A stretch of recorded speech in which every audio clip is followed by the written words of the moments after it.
অসমৰ এনেকুৱা কিছুমান থাৰ্ড ক্লাছ মহিলাৰ কমেণ্ট দেখিলেই মোৰ হাঁহনি ধৰে।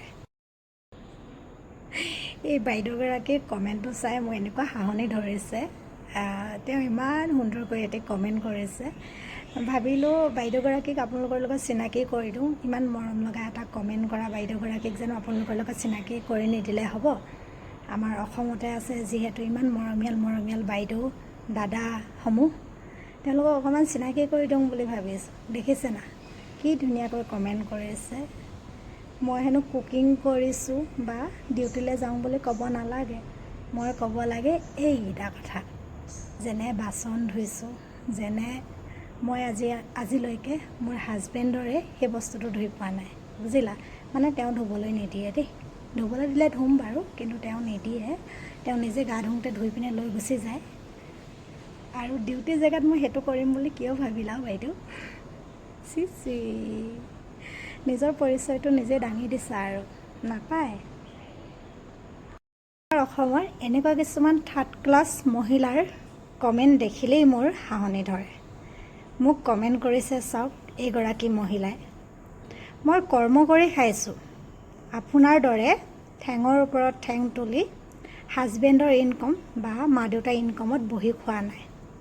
কৰ্ম কৰি খোৱাটো লাজৰ কথা নহয়, কিন্তু লাজৰ কথা এইটোহে হাত ভৰি থকাৰ অৱস্থাটো থকাৰ পাছতো আনৰ ওপৰত নিৰ্ভৰশীল হৈ খোৱাটো, বুজিলে। কাম যিয়েই নহওক, যিয়েই নকৰোঁ, সেইটো হৈছে কৰ্ম। আৰু নিজৰ উপাৰ্জনে কিবা এটা লোৱা, কিবা এটা কৰা, কিবা এটা ভাল কাম কৰা কথাই বেলেগ। আপোনাৰ সেইখন অকাত আছে জানো? আপোনাৰ সেইকণ দম আছে জানো? নিশ্চয় নাই। আপোনাৰ দৰে থাৰ্ড ক্লাছ মহিলাসকলৰ ক'ত থাকিবনো?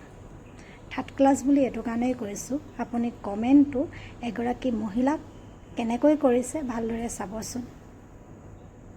কমেণ্ট কৰাও এটা লিমিট থাকে, কিন্তু আপুনি কমেণ্ট ইমান তললৈ গৈ কৰিছে, আপোনাক থাৰ্ড ক্লাছ বুলি ক'বলৈ মই বাধ্য হৈছোঁ।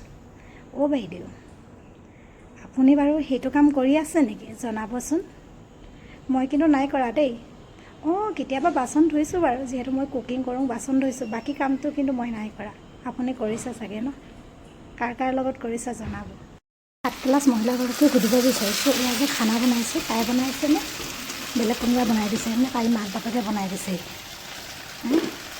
কমেণ্ট যে কৰিব লাগে বুলি কৈ আছে, এইবিলাক দেখিছ না, কুকিং বুলি ক'লে এইবিলাক কৰা হয়, গম পালি। তোৰ দৰে থাৰ্ড ক্লাছ নহয় বহি ঘৰতে কমেণ্ট মাৰি থকা। ঠিক অসমীয়া হৈয়ে অসমীয়া পৰিচয় দিছ, থাৰ্ড ক্লাছ মহিলা।